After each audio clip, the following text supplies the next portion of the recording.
Sir, बीते दिनों दिशा पटानी के घर कुछ बदमाशों ने फायरिंग की थी, जिसको लेकर मुख्यमंत्री योगी आदित्यनाथ ने मामले का संज्ञान लिया था।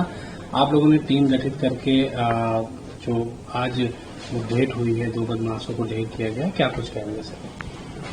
12 सितंबर को सुबह लगभग 3:45 बजे दिशा पटानी के घर पर 2 अपराधियों ने फायरिंग की थी। इसके बारे में माननीय मुख्यमंत्री जी के स्पष्ट निर्देश प्राप्त हुए थे कि इस प्रकार के जनता में खौफ पैदा करने वाले अपराधियों को तत्काल कानून के दायरे में लाया जाए। माननीय मुख्यमंत्री जी के स्पष्ट निर्देश हैं कि क्राइम के प्रति जीरो टॉलरेंस की नीति होनी चाहिए। इसी नीति के तहत कार्य करते हुए तत्काल यूपी पुलिस ने एसटीएफ जनपदीय पुलिस को सक्रिय किया और कई स्तर पर अभिसूचना का संकलन किया गया।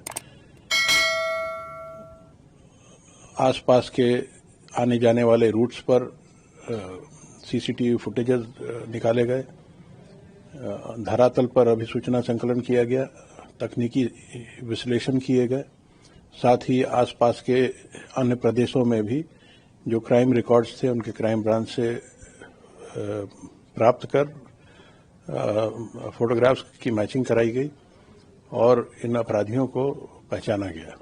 इनकी पहचान रविंद्र और अरुण के रूप में हुई। इसके अलावा ये भी जानकारी हुई कि 2 अन्य अपराधियों को रेकी के लिए इस्तेमाल किया गया था, उनकी ही पहचान कर ली गई है। फायर करने वाले इन 2 अपराधियों के बारे में ये भी जानकारी हुई कि ये गोल्डी बरार गैंग के लिए काम करते हैं।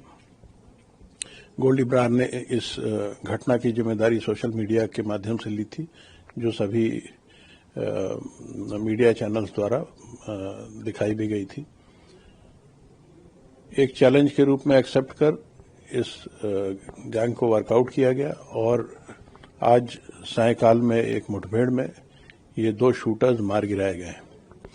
इसमें रविंद्र का आपराधिक इतिहास अच्छा खासा है। इसके द्वारा पुलिस पर भी पूर्व में फायरिंग की गई है, जिसमें हरियाणा पुलिस का एक कांस्टेबल की छाती में गोली लगी थी।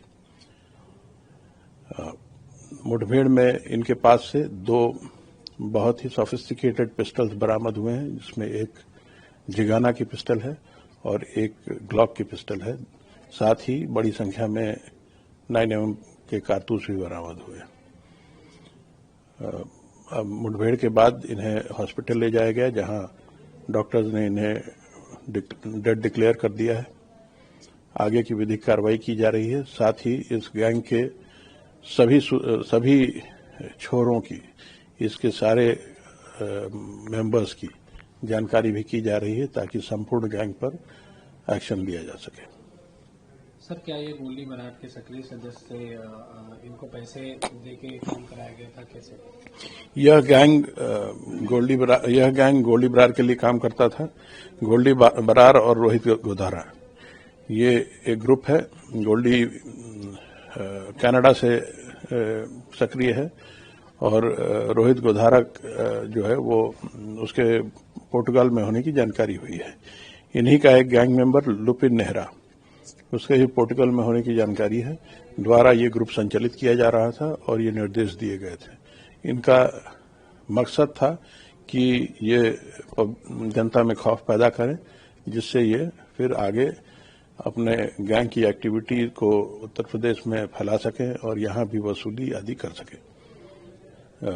लेकिन मेरी उम्मीद है कि आज की इस कार्रवाई के बाद ये गैंग्स उत्तर प्रदेश सरकार के जीरो टॉलरेंस पॉलिसी को दोबारा टेस्ट करने नहीं करेंगे।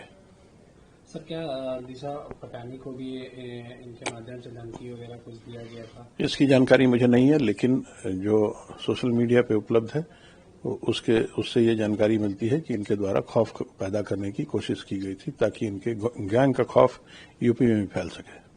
सर, इनके पास इंटरनेशनल हथियार जो बरामद हुए हैं, क्या लगता है? भारत में इंटरनेशनल हथियार बैन है, लेकिन फिर भी इनको कहां से मिल रहा है? इस प्रकार के हथियार इस तरह के ऑर्गेनाइज्ड गैंग के पास अक्सर देखे जाते हैं।